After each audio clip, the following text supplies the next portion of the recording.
We are live. What's up, everybody? Welcome to another episode of Vancity. Beats, eats, And more!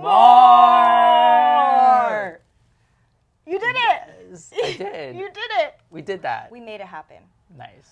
Oh, if Yeah. this is your first time tuning in, I am the host of the show. My name is Kazi. I'm joined today by my beautiful, wonderful friend, who I've known for a real long time now, Josh Ongcol, aka Joshee, who is an amazing dancer in our community.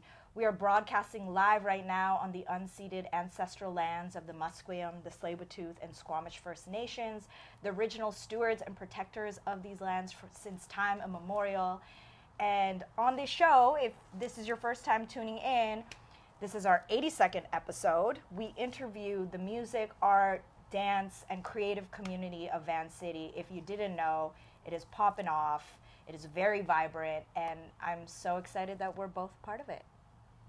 Yeah. Same thing. So, on this show today, I really want to talk to you, get to know you a bit more, especially for people out there who have seen you around within the arts community but don't actually know anything about you other than seeing you ferry around on the dance floor or performing. But can you please introduce yourself to everybody out there? Hi, everyone. My name is Josh, aka Joshee. I am a street dancer. I am a choreographer. Just been dancing in Vancouver for about for a long time. Syria, no. Woo! Yeah. And then House of Milan as well, Yes. Mainstream House. For Vogue. For Vogue. Mm-hmm.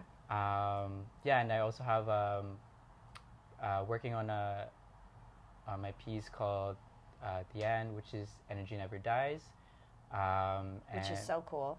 Yeah, thank you. Yeah. It's about like experiences that I've had in a cypher, and it includes a lot of improv concepts and Qi Gong, and as well as like dancers, live musicians, and it will be premiered next year.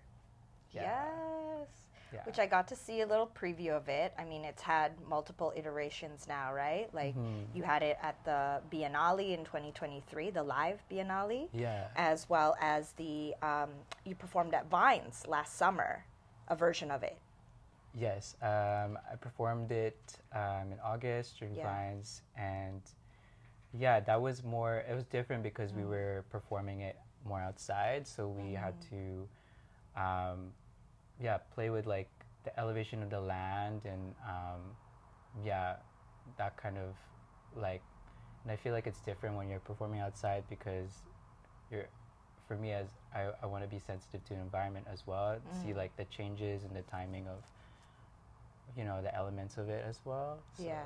yeah. Well, before we get deeper into that, Yeah. Usually on the show we start with, well, if there's food, we start with food. Okay, what's the food? You don't even know. Yeah. So before we came to the show, we stopped by a local bakery, legendary in Vancity. It's called Goldilocks. And I brought you, it's like, it's just a bowl, but some empanadas, yes, which are my favorites. There are two flavors there. I asked Tita at the store, I was like, Tita, which one's your favorite? And she just laughed. She's like, chicken, of course. So these are chicken, might be beef because I also wanted to get beef. And then also on deck, will you? Dun, dun, dun, dun. We have what is called an ensaimada with ube, which is taro, the purple yam. And then, fan favorite at the family parties. Hold on, let's reveal. This is called a leche flan, which, can you explain? Do you know what a leche flan is? Ooh, leche flan is like us custard. Yeah, it's like our creme brulee without creme the... brulee. Bakit why? I cannot open. Hold on. I'm just... Is it the other side? No. Is it the other side? Oh, man. Well, anyway, okay, first question is, do your parents make any of these These are all Filipino baked actually, goods. Ooh, here we go. I think my Lola makes. Oh my god, I'm blanking. The empanada. Empanadas. Yeah. But Lola I used means to. grandma, by the way. Yeah, I used to sell leche flan in my church. Like I used to make it, buy the eggs, get the condensed milk, the evaporated milk, and yeah, sell it by the piece. My mom would make the leche flan. She's not a baker. She would never bake. And then we would just go to Goldilocks to get all this good stuff. But should we do savory first, then sweet? You know? I think that's a good idea. Yeah. We're not going to use forks. We're going to kamayan this. Yes. But yeah, I love. Cheers. Salud.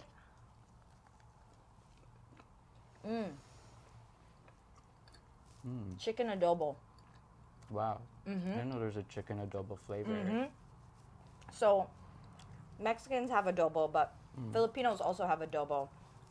And that's just straight up chicken stewed in soy sauce, vinegar, bay leaf, black pepper, sugar. Another hack is Filipinos will use Coca-Cola or Sprite because the carbonation tenderizes the chicken when it stews. Crazy. Did you know that? No. And it's so sugary that instead of using sugar, you just use that. You still put vinegar in it? Oh yeah. Oh wow. That's what creates the Filipino adobo flavor is like the soy and the vinegar and the bay leaf. Okay, yeah. Yeah. I made it once as a pulled pork in a slow cooker, pre-Instant Pot. Now we just Instant Pot everything. But pre-Instant Pot, I slow cooked and made like a pulled pork adobo. And it was like caramelized. It's so yummy. Anyway, I'm pretty sure what they did was they did adobo stewed chicken and then they put it as the filling inside of here. No, it's amazing. It's nostalgic. I used to go to Goldilocks like all the time. What would you order there? We would just get it like the cakes for the birthdays, and I think that log cake. I remember that so distinctly. Like it's like rolls. Yeah. And the ube flavor? Yeah, the ube flavored. The like sugary egg yolk filling. I don't know what that is, but yeah. Are you still in Maine or? Okay. But the original location before was on Broadway. Oh wow. Near, I want to say Burrard or Granville Street. But honestly, I'm so happy that it's lasted all these decades. Totally. Because, I mean, I think that a lot of people talk to me. I was like, I don't really know what Filipino food is. Like non-Filipino friends, they're like, it's not really like a popular cuisine, like going out for Viet food or Chinese food. Right. So like knowing about certain restaurants was few and far between, and Goldilocks was one of those that you actually knew about. That was legendary and like one of the only ones that we actually had. Yeah. So good. Totally. Did you ever have the empanadas where it had like raisins in the middle? Are you a raisins in the middle kind of person or not? Honestly, I'm not. Never. I don't get it. Never did. I was like, is this a sweet or a savory? Why is the texture? The raisins always get me. I'm like, ah. That was my day. I'm just kidding. No, but it's not. Yeah. I don't know. How about you? What's that? No. It's weird. Yeah. It's like, Right? I love savory sweet, Yeah. but to put raisins in an empanada, I always like would pick them out. It was not the vibe. Yeah. Did you grow up in a really big Filipino community, and how did like Yeah. dance and art, culturally speaking, like infiltrate your life through all of that? Yeah, so I grew up in Dubai, and like there were a lot of, I guess it was like I would call it maybe like a stopover place where a lot of young are people who just finish like university and their degree, they go to Dubai, make some money. What ages were you living there? I was born there, and then I moved when I was 8 years old. Okay. Yeah. Significant part of childhood. Yeah. And so I remember always having a Filipino party, like always being in a crowded apartment, kids running around, karaoke machine, like very vivacious and like a lot of like just hanging out vibes, dancing, singing, lots of food. And then even like there's this one distinct memory where we would clam in the beach at night, and I would like a more gingery, like interesting sour, Sinigang is like another kind of soup stew. Would you call it a stew? Yeah, it's like a stew. Yeah, but it's my favorite. You guys should try it. It's like this sour soup with tamarind, and traditionally made with like pork or fish, with like green beans and root vegetable and onions and bok choy. Like honestly, you could put whatever veggies you want, but traditionally speaking, it's like that, right? Yeah. I preferred the pork one because it would be so tender, but like, and fish was good, but there's always bones in fish, and it's always a risk. But the one with clams. Yeah, it's a very distinct. No kidding. How do you prevent it from getting overcooked? I'm such a nerd. Like getting rubbery. That's a good question. I think it was. Or it was rubbery. I think maybe it was rubbery. See? But it was still so good. Dude. I think it was more of a broth. Like it was just like the flavor of the clam. broth. Yeah, the clam broth Interesting. with like Qi Gong, or it's like spinach, but like. Oh my gosh, I love that. Like very simple broth vegetable dish. Yeah. See, as a child, I don't think I would have liked it because I was not a fan of mollusks. Like. Okay. Scallops, clams, mussels, any of that. I was not into it until very recently did I start to like oysters. But I realized it's because these things were overcooked and I wasn't into the rubbery thing. Just like the dish pusit, which is squid. Oh my gosh. And it would be rubbery and vinegary, and I thought forever that I was chewing it for ages, and I thought forever I was like not into squid until I had calamari. Interesting. Right? Yeah. I just had to try the Greek way. Bread it, fry it. Yeah. Always good. So good. Yeah. Okay, we've gone off topic. What were we talking about? Growing up in Dubai. The parties, the family parties, the food, and is this kind of like your introduction to dance at that age, or when did dance start becoming part of your life? Yeah, I think it was my intro because my dad would always pull moves.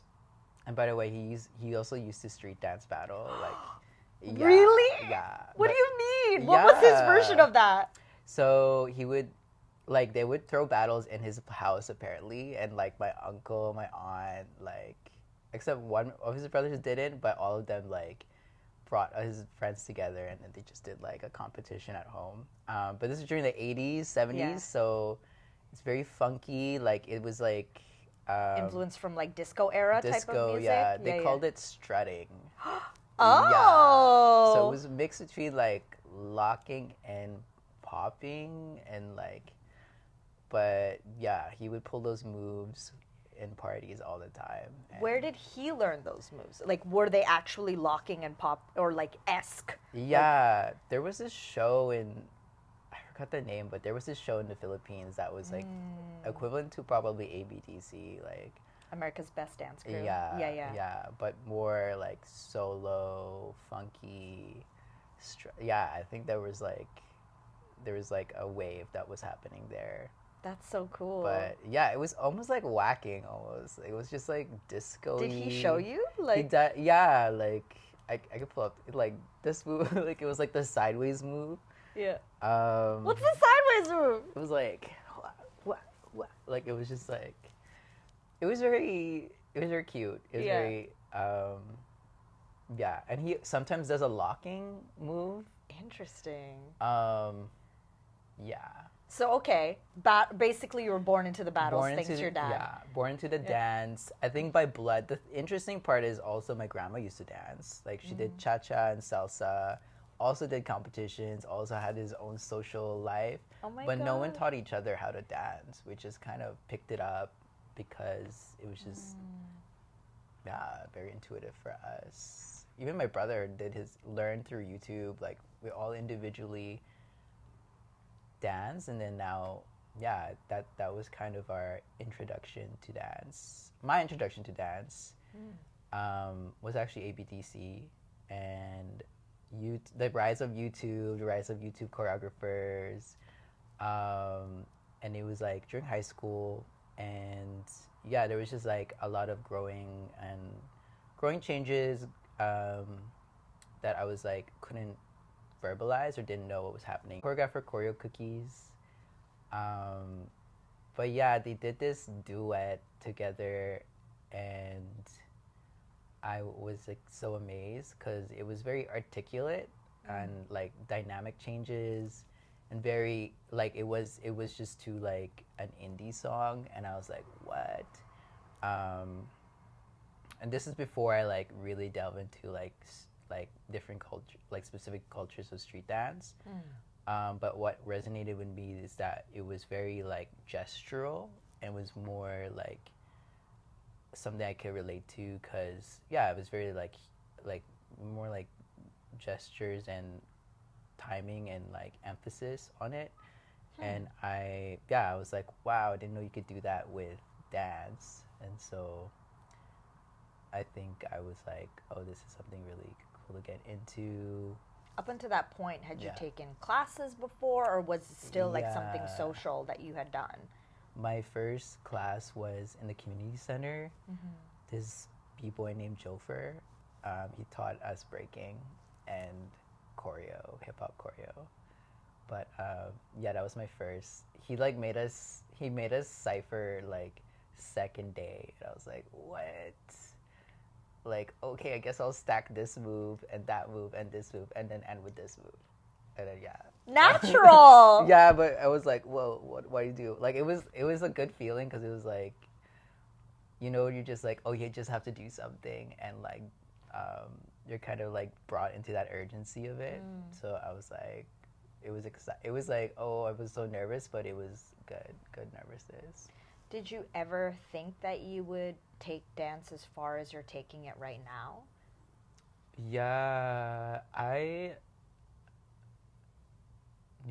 That's a good question. I think so, yeah. And at what point did you realize this is something that you really wanted to keep doing and pursuing? I just had some, I guess, like, I've always kind of been very, I guess I would say emotional, and I guess I had a few experiences with performing, and that I really felt changed by. So I think it was at an early age, I was like, wow, this is something really powerful. And then also being validated by my peers and even people that that I don't know, or even people older than me at that time. It just kind of like, oh, this is something worth doing.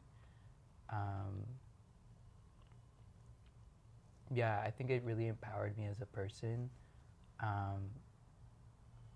I'm curious what specific moment that was. What performance was that? It was like this,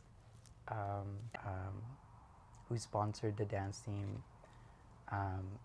She invited me there, and we, at the end of it was like a very like, it was for like young leaders or something, learning like how to like mindfulness, but then also like political stuff, privilege, and it was people from all over the world. And yeah, there was a lot of really good speakers, and it was also the first time I experienced Coast Salish music, because there was someone invited there. And then, yeah, at the end, there was like a performance day. And then I decided to perform my first choreography, which was, it was to the song Wake Up by Arcade Fire. I don't know if you know that song, but it was like... But Arcade Fire is a mood. Arcade Fire, yeah, it was like angsty, suburbia. Yeah, it was just like my like... Yeah, and then it just kind of... I think that's what I was really feeling at that time, and like... Yeah, that was the moment, and people apparently got chills, and like I was just very in it, like my face, I was like in a state almost, and almost proclaiming like my being.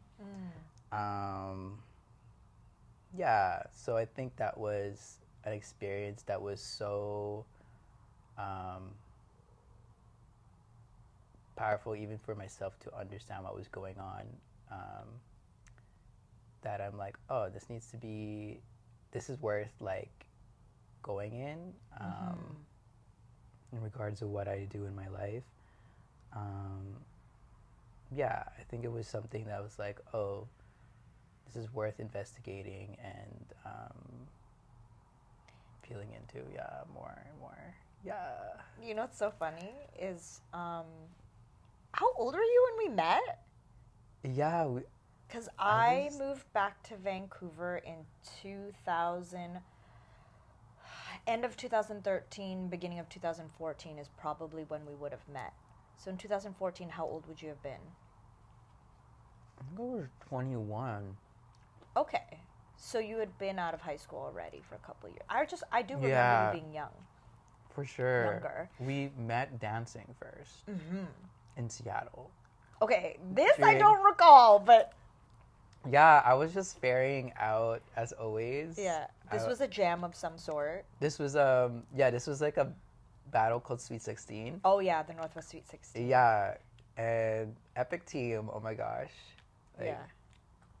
Was it the like, one that was in Chinatown International District and it was on a stage? I don't think it was on a stage. Oh, okay, no. But that was more like Natasha, Joshee, Kim Sato, Savage. Teo was in the team, and then Tayo, you mean? Tayo, yeah. And then it was me. Yeah. And I was like, wow, this is a crazy scene. I did not sleep that night. I think I would have come when I was still dating Matthew. Yeah, I think that was the time. Yes, because this would have been early on Seattle times. And then we were on the dance floor together? Yeah, I was like whacking, and then and then we locked eyes, and then I saw you whack towards me, and I was like, oh, this person's a fairy too. Yes. So, yeah.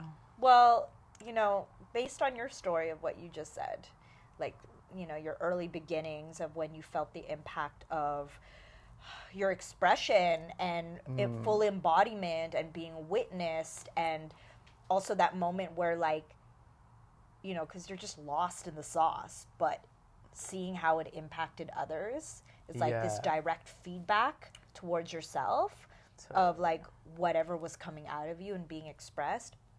I mean, and then to relate it to what you just shared just now of how we first met, like for me, the way I've always seen you has been like, a fairy of movement and just like truly a movement artist, like you adapt to the different environments that you're in and you're able to like adjust yourself to whoever's in front of you. And I think within the dance community, you've always been someone I felt very comfortable expressing myself with and dancing with, because you also understand that aspect of what I grew up in, which is like what it is to dance with each other, to celebrate, like where dance is celebratory, where dance is joyful, Yeah. But also you can transition into that space and platform where you can perform, you know, in front of others and be witnessed in front of others. And as I was preparing for this interview, it was funny because I also felt like I didn't really need to prepare so much. Like you're just someone who I've known for a really long time. And to have witnessed you on your journey, it's like back then there were like, you had less vocabulary. You were more about like expressing yourself through your body and through movement, because like when it came to words, you're like, what? And then over time, you gained more and more vocabulary, not just through words, but also through your movement, you know, like the fact that you've been able to study West African dance, Qi Gong, Arnis, which is like a traditional martial arts style from the Philippines, you know, to whacking, which is, you know, where I first saw you moving and dancing. But you've trained in all these different styles, and now you're also getting deeper into house. Like, you just are constantly shape-shifting, fam. And I'm so stoked on all of that. And then even more so, like, our connection with our ancestral roots and how we've been able to talk more about that. And we're even in the Philippines last year. So happened to be in the Philippines at the same time. So wild. Around this time last year. Yeah. You know, I'm curious to know, when was that like opening and awakening to reconnecting with your ancestral roots and our spiritual traditions? Yeah. Pre-colonial spiritual traditions. Totally. I mean, I've always been curious of, I think it was just, I think being in the church too is my first, like, the church for Filipinos is like the closest connection you get with like other Filipinos. And so I had that, but then also it's not very queer friendly. So it almost felt I had to choose, because I would say I'm like quite spiritual, but I wouldn't say I'm just, or like there's parts I like about Christianity and the church, and then parts I really don't like. I get it. Yeah, you know, it's just like not. So, I think it was just my like way of finding,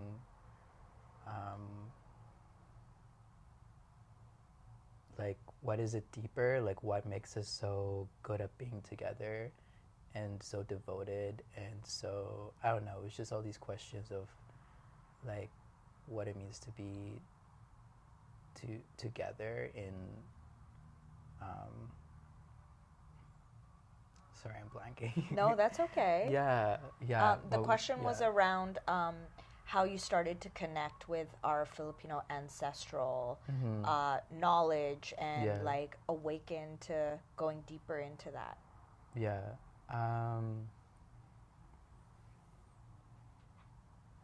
Was it a particular trip or a conversation or a book you read or an initiation? Oh, okay, yeah. So I think meeting other Filipino artists, I think one in particular that really made an impact with me was Kim Sato, actually. Yes. And there's just like something, the way I felt that moment when I felt like, oh, this is me and more, or like this performance, when I performed and I felt like, wow, that's an impact that I always remember. That's what I felt with Kim Sato, when I was like it was like not even them, it was like so powerful. And like you felt like you were tapping into something I was deeper. like, whoa, like you gave that space for all of us and more, and it just felt so deep. And I was like, wow, there's something here. And I just wanted to know too, like past colonization, like what are the little things that I'm trying to pick up the pieces. I think it was like what I felt from other artists and my own experiences, like how did it lead up, how did it survive actually, like all of this like erasure. And yeah, and I think it's like it's just transformed, like, and so yeah, that's kind of how that's what started it. I think just seeing other artists do their thing, like especially Filipinx artists do their thing, and 100% really inspires me. Like, really makes me feel like the same as I used to feel in church. Yeah. Yeah, just to provide like a little bit more context of, you know, what we're talking about in terms of pre-colonial, before the Catholics came, which came with the Spaniards who colonized Philippines.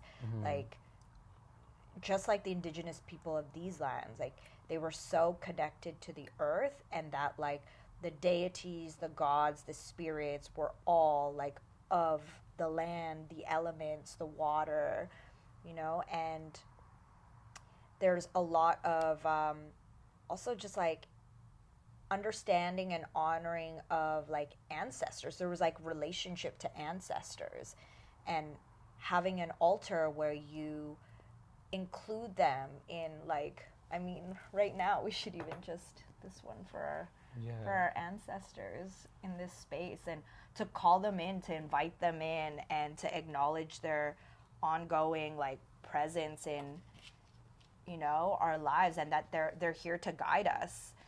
And it's cool to have met so many Filipinx artists in the diaspora who are tapping back into these ways of being that, you know, got lost over time.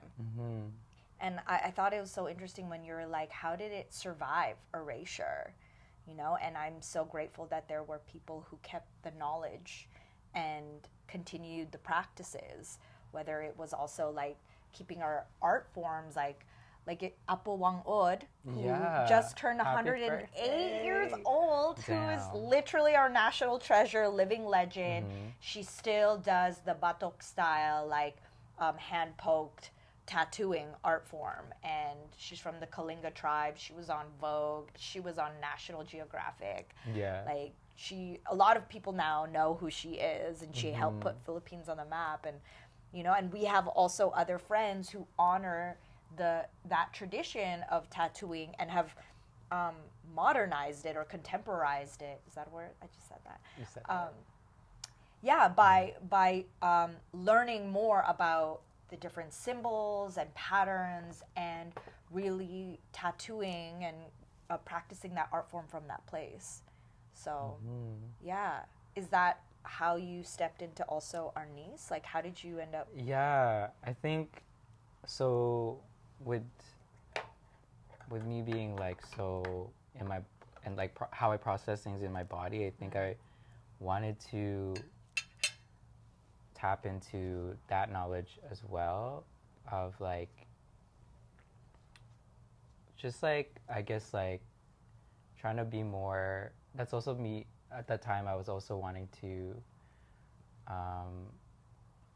feel into my resistance, I guess, by learning Filipino martial arts. And what do you mean by that? Lean into your resistance? Yeah, just trying to be more assertive, I guess, in my life, and like feeling more into my boundaries and my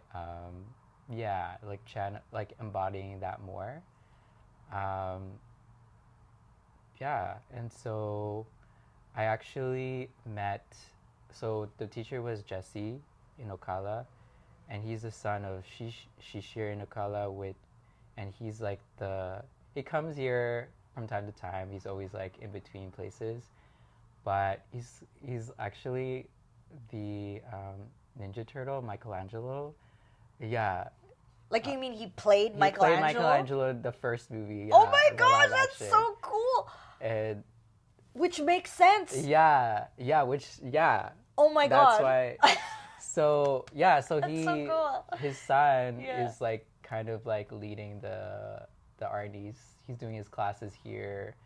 I wanted to get Shishir, but like he recommended him because he's always in and out. Yeah. But he would come in sometimes in the class, and he's like, he's like, I think he's 70 now, but his reflexes are so smooth. Crazy. And he's just such a silly, like, he's like inner child, healthy, like silly, but like so masterful at his stuff. But anyways, yeah, what was I saying? Yeah, I think I wanted to, yeah, feel into what that means, and also start to embody like the rhythms of it. Yeah, because there's like a rhythmic thing with the arms. For anyone who doesn't know, can you explain it? What kind of like it as a martial art form? So Arnis uses this two sticks. They're like bamboo sticks, and yeah, essentially like you fight with them. It used to be swords, but because of colonization, they had to hide it, and so they preserve it in with the bamboo sticks, and apparently also it turned into a dance, and so they hit it in a dance in that way with like everybody did this. Yeah, they like hit it in the rhythms too. So one day like we would still remember how to fight like with by the sword. Remembering the rhythm. Yeah, so it's just like, wow, this is so, I think, yeah, it was like my attempt to like kind of feel into being assertive, and then also like being in that nature of being Filipino too, is just like what it means to be resistance in that. Because I also feel like a lot of and it's no shade, but like just like assimilation and like needing to do that to survive.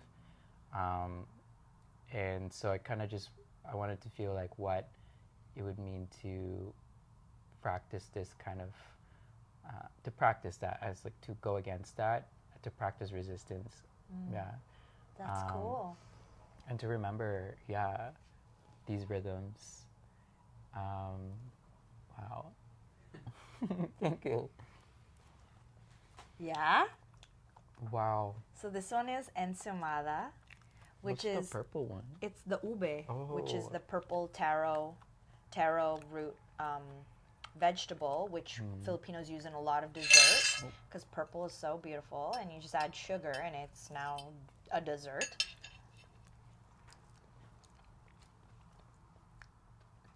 What do you think? I think they put a little bit of cheese, which is why it has a savory. So I learned that ensaimada, which is one of my favorite Filipino pastry desserts, savory sweet, which is like a soft brioche type of bread with sugar and cheese and butter. Again, the savory sweet. It originated in Mallorca, Spain, but their version is with lard and just sugar butter or sugar lard, not cheese. That's where you know it got Filipino. The ensaimada added cheese. This is too thick. You Let's know? put some cheese. Exactly. And the only reason why I know this was because in my living chapter, my chapter of living in Mexico, I met a Spanish girl from Mallorca, and she was like, "We have ensaimadas too." I was like, "Really?" And then I was like, "But does yours have cheese?" And she was like, "No, that's weird." And I'm like, "Is it though?" Is it though? Wait till you try it. Yes. Yeah. And then we went, because we were in Mexico at the time, we went to go get a dessert there called marquesitas, which is like a crunchy crepe, but it had Nutella and manchego cheese. It's so crazy. And then you like roll it up, and then you crisp it up on the grill, and then you wrap it and you eat it, and it's like a crunchy crepe, salty, sweet. And so she tried that. I was like, "See, chocolate and cheese, weird but good." And she was like, "Okay, I'd be so down to try like an ensaimada with cheese and butter and sugar." Nice. I'm gonna visit Mallorca. Mallorca. It's an island in Spain. Yeah. It's on the top of my list. Okay, now we're gonna judge the leche flan. Let's see.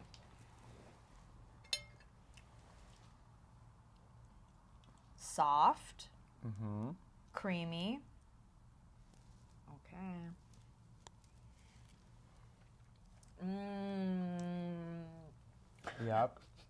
Yep.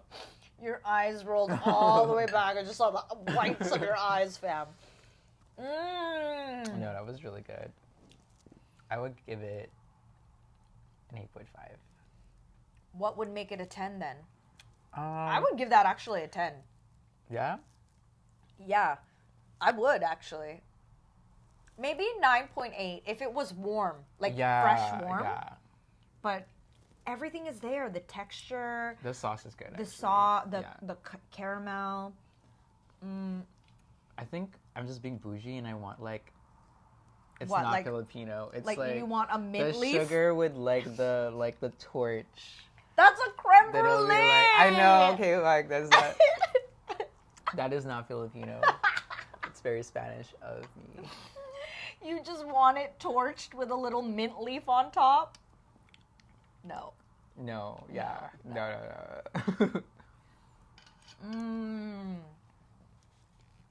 Okay, out of the three things, which did you like the best? Actually, yeah. This leche fan is always so good. Right? Yeah. So what, are we saying this is now a 9 instead of an 8? Yeah, it's a 9. It's a 9. So But- easily convinced. Yeah. House culture, music and dance. How did that start becoming a prevalent thing in your life? What about it has spoken to you? I think that just the energy of it, like it just keeps going. The grooves, The like energy never dies. it never dies. It's actually The true. show. It's Yeah, actually people just true. keep going to the cypher, and it's like, whoa, like, where is this? It's just, I don't know. It's an uplifting energy, and it's Do you like, remember the first time you caught the ghost? yeah, I went to a house event in SF. It was San Francisco? Yeah, it was CoFlow's event. I was just gonna ask. Yeah. When was that? That was Must have been a while ago. yeah, it was like 2015, 17, Oh wow. 16. I don't remember those years, but yeah, that was the first time I ever saw like ciphers on ciphers on ciphers on ciphers, and then it would dissolve, and then like a new cipher would appear, and I go back behind me. There's another, like it was just wild, and the whole crowd was like in the same groove. I think that was the first time I actually felt it as a culture, but I've always learned it in like classes, drop-ins. But how different is it? It's so when different. it's like extracted from the actual space and environment where it all coalesces and comes together, huh? Yeah, exactly. Yeah. I like- also felt the same way. Like I never really fully connected to sure. house until I also had Yeah. that moment. Because it's not about the steps and moves, but Or just the music. or just the music. Like it actually is like a felt like the the space in it too, and how everybody's kind of in the same wave, and that which gives a soul for the moves and the music, and like it's the connection with each other too, and like I think that's what really got me, and then also yeah, I just really like the flow of it. I think it was the most because like yeah, I was like into whacking and like battling and whacking, and like just this fierce kind of character, and very proud, and I like yeah, You took it far. I took it far. Yeah. It was so good, and I still go there sometimes. But I think with house, what I felt, I felt like I can express like a fuller, like yes, that's my fierceness, my joy, but also like emotions that are maybe not as comfortable, like grief, anger, like, but it all like it was like it flowed, like it kind of like it felt like it was like holding and like kind of letting the energy move. Yeah, so I kind of just like liked I liked that feeling and that where it took me, I guess, where the flow took me, and like it just feels like letting go all the time and like just being in the moment. Yeah, it just brought me in the moment more with it being like so cyclical and like the bass, and it just brought me to a state of just of flow, I guess. Yeah. Which I don't know, it's like my core value, I guess, of mine right now.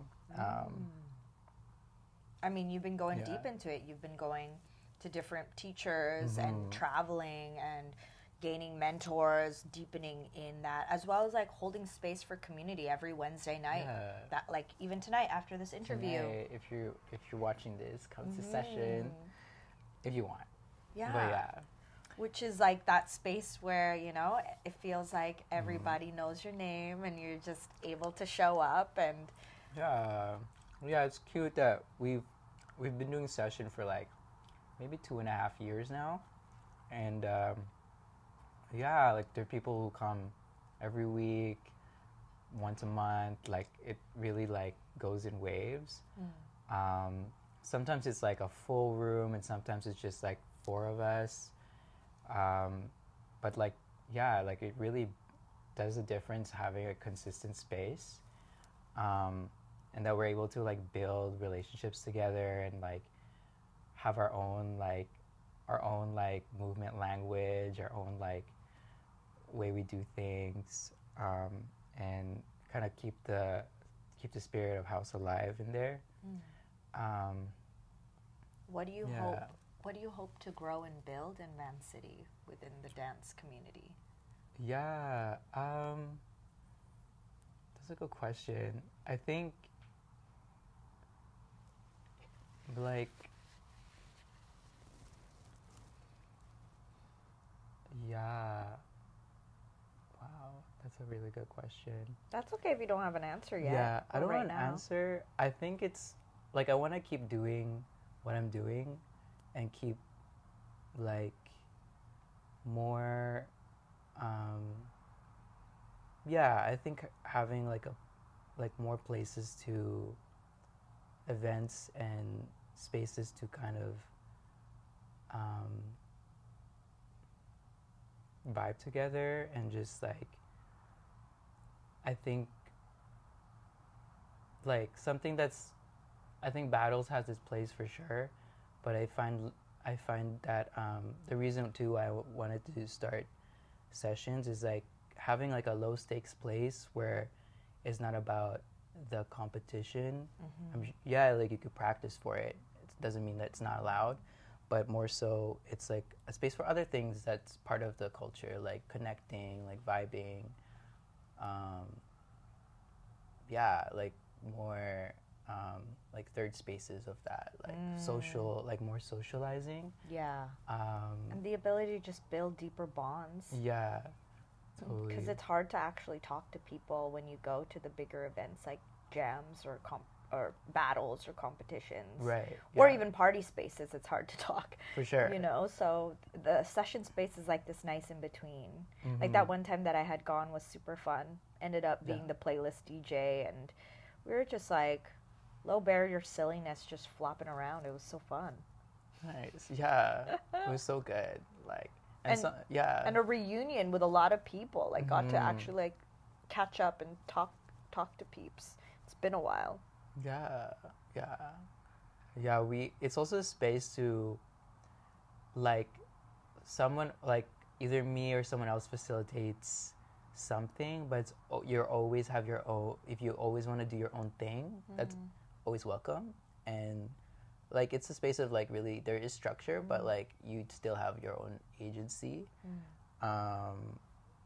Yeah, I think this one's important. What is inspiring you lately these days? And fueling your creative and movement practice and Yeah. creation practice?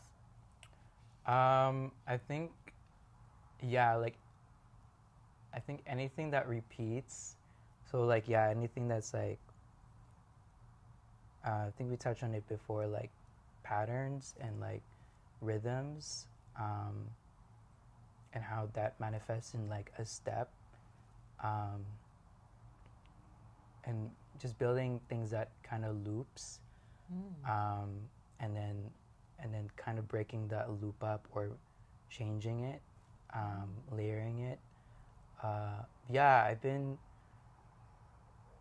don't know, like anything like rhythmic is really like different rhythm signatures, different like all of, and how that like manifests in steps, I think, or moves, or like things that you can just keep repeating. Are there any like other dancers, artists, films, or like other things that you're drawing inspiration from lately? I think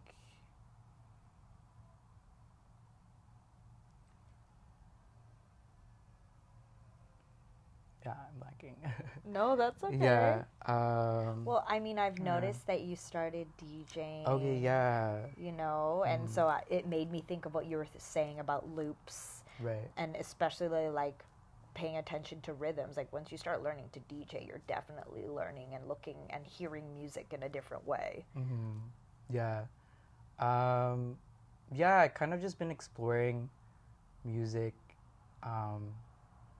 because I also want to understand what I'm actually interpreting as a dancer from. There's like DJs I'm really inspired by.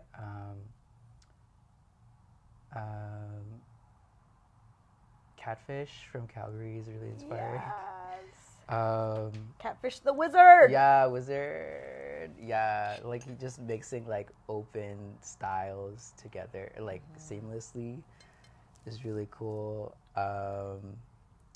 Did you see him recently? I haven't. No. Was he? I don't know. I went to Calgary like maybe a year ago, and that's when you met. Yeah, and then it was like during like their like some sort of dance festival, and it was like an after party thing, and yeah, kind of saw a glimpse of like what the street dance scene in Calgary is. Yeah, and then I also sometimes I go to some of the local shows actually in Couch Jams has been really a really dope place. Like it was like an open. Interview them. Yeah, they're so dope. The space that they hold is really really good, and feels so like NPR vibes. Yeah. Like Tiny desk vibes, yeah. but like also anyone. And church, I get church vibes too. Everyone's like shoulder to shoulder, and like it's still singing wholesome. R&B, soul. Yeah. They're young too. And like live, like the live musicians. Okay, Yes. Miguel also speaking. I don't know. I feel like repping people now, but those. Yeah, rep people. Okay, yeah. So Yellow Miguel Instagram, Miguel Maravilla, so such a dope, like multi-genred, like electronic guitar, flute, like looping, very like very liminal, can get like very watery, but then also very piercing with his like voice.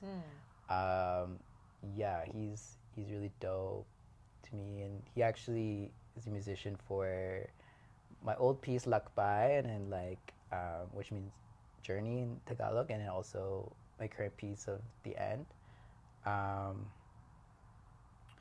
Yeah, and yeah, I'm also taking singing lessons from just like trying different things. Yeah. From Laurel, and dope musician too.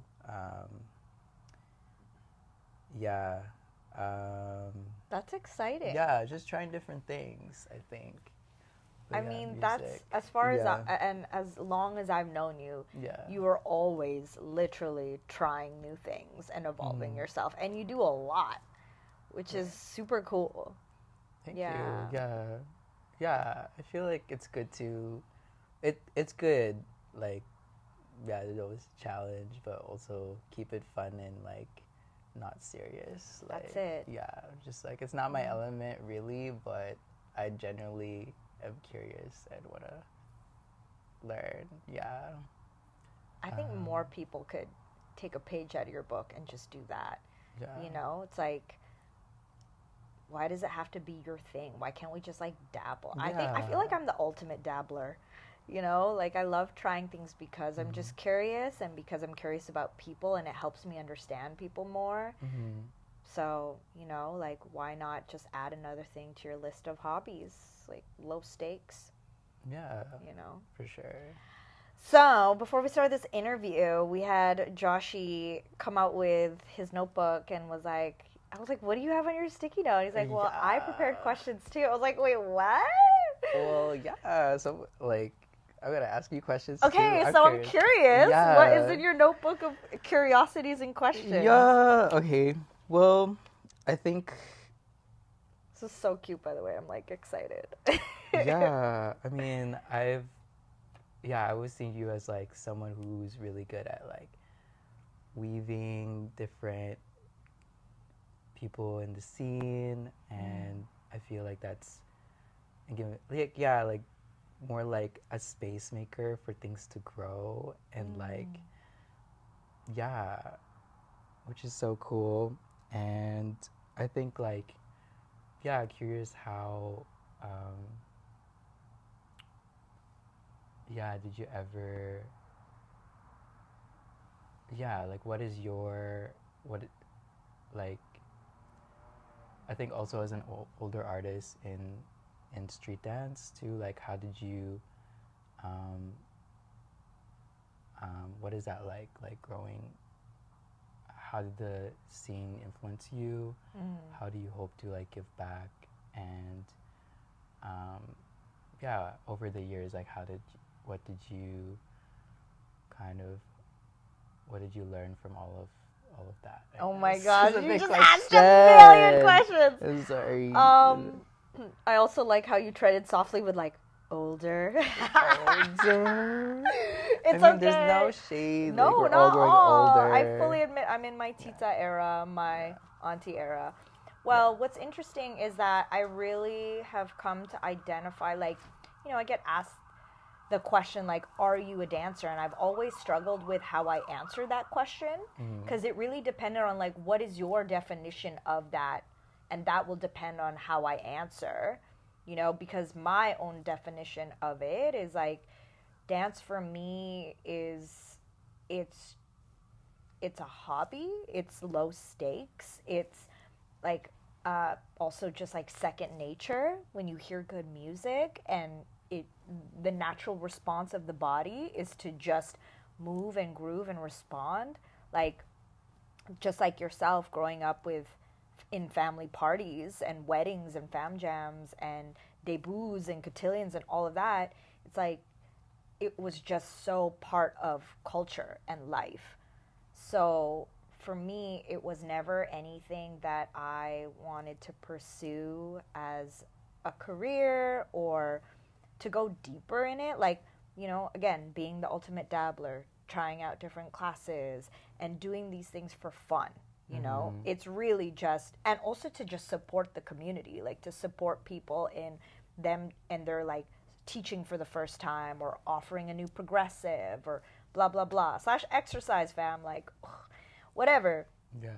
So that is what it's been for me. And then who I've been within the community has, like, I've participated in the community in multiple roles. And it started with, you know, documenting the scene through video and through photo, to then like starting to become an organizer and creating jams, battles, and events, and emceeing them as well. And then, like, you know, I still do these things now and still document these things now, but I would say that the space that I've entered is, you know, definitely being a supporter of the next generations coming up, and also like holding the generations that came before me. You know, I think I started to gain that awareness as I've also entered my 30s and my parents getting older, that, you start to think about them and taking care of them. And that started making me think of, you know, the older gen before me, and how do we take care of them, or where are they? Like, some of them have left the scene. Where have they gone? You know, are they okay? And that's something I think about is like so important, is like, how do we, because we need the multi-generationalness. You know, it's important for vibrant, healthy communities to have multi-generational litness, as I like to say, litness. Yeah. So how do we keep them around and engage them and take care of them, as we are also taking care of like the next gen coming up? So for me, what it feels like growing older in the scene now, entering my Tita era, is like, I feel like it's the best place I could be in right now. You know, where I'm in, like, I'm stacked with generations on either side. I'm interwoven in both. I'm like young enough and old enough. And it just brings me so much joy to especially see like the babies popping out in the community and being raised by this culture, and that as they grow older, that's, they'll only ever know this. Just like how we only know about like the fam jams and the buffets and the, you know, that's, we actually, I feel like I experience that less now within our Filipino culture, because you and I, we both grew up in like very prominent church upbringings where it was like every Sunday was that. To me, the sense of fam jam now, it comes for me in the dance community, because the frequency of jams and battles and going to classes, like those are our Sunday church, our, you know, praise team practice, our Bible study group, like all those like little events that would happen centered around that community, which was, you know, for Christianity or God, is now within hip hop and dance and music and art. And yeah, it feeds my soul so much. Nice. Did I answer your 5 million questions? No, it did. It hit every single one. Yeah. Yeah. So good. It's so good. Yeah. Was that your one only question? Yeah, it was like clumped in everything. Yeah. What's your favorite dance style right now? Or what do you practice? Hustle. I've tapped back into hustle, which is fun. Also, yeah, I think it was from going to New York last summer, and then also going to San Diego, and this Hustle Van Jam that just passed in November. Like, there are like, the scene has grown so much in Vancouver, and I'm very, very proud of, like, the resurgence of hustle and how strong it's become within Vancity, that there are so many great leads to dance with now. Before, when I was first starting, everyone was still in, like, you know, we're all still learning and growing in a beginner level, and it felt hard to advance. And now it's like I have so much catching up to do because everybody's, like, so advanced. So, yeah, hustle's been fun. I got heels. I never used to wear heels. I was like, I'm only dancing in my gazelles, my Adidas, but no.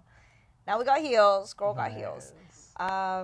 Yeah, and I do love house. I do love whacking, and I would say that. But, like, recently I've done a class in breaking, and Saturday I'm going to go to Obsidian Jam's workshop day, and I'm doing CC Bandit's Afro class. Oh, nice. I've only ever done one Afro house class specifically, and that was through Catch the Vibes by Judy and Venom, and that was years ago. But, you know, I was like, ooh, we have somebody who's coming from Liberia / the U.S. Wow. It'll be so sick to, like, learn from this person, and it's so rare. And, yeah, Kristen Catchflow, who was on the show as well a couple of weeks ago, just such a support of what she's doing and how she's bringing together the Black community and sharing Black culture with non-Black community, and creating such a beautiful, inclusive space. Like, the event is already sold out on Sunday. Oh, wow. You know what I mean? Yeah. Like, and she got a bigger venue, too, and it already sold out. Yeah. So, yeah, that is what's up. And you? Me, yeah, I'm still doing house. Right now I'm trying to, because I'm such a freestyler, my challenge to myself is to like make choreography, like I don't know, at least 8 counts, and make it like something I could teach. You can practice on me because I really struggle with choreography. Yeah. Well, yeah. I mean, Are you more? Yeah, you're more of a freestyler. I am, but you know what? I shouldn't say I really struggle because I haven't tried in a long time. So right. Yeah. I'd be down to try. Yeah, you could try it. It's gonna be a lot of house steps. Okay. Yeah, that's okay. Yeah. Let's try it. Yeah, Why not? We could try it. Yeah. If for anything, I'll just walk away. Yeah, you could just be like, yeah. Okay, got this one move. Yeah. Like, yeah. Yeah, so that's kind of like what I've been movement wise. It's like, okay, yeah, let's set this choreo. Yeah, that's my thing right now. And yeah, trying to kind of see what my vocabulary is and trying to name it and make it into like into moves, I guess. Yeah. Exciting. I'm excited to try now. That'll be fun. Aw, Joshee, thanks for spending this last hour with me and welcome. our snacks and our treats and talking about, you know, your dance journey and our culture, and yeah, it was good. How do you feel? I feel good. Yeah, thanks for bringing me in the show, and yeah, I really appreciate our relationship, and yeah, keep going with it. Let's go to the Philippines again. Yeah. Soon. Aha. Probably next year, I think, actually.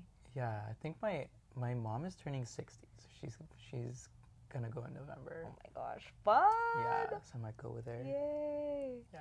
Well, shout outs to everybody who's tuned in, watching the replay, and enjoying our lovely conversation. We appreciate y'all. My name is Kazi. This is Josh Ongcol, aka Joshee, and you have been watching Vancity Beats, Eats, and More.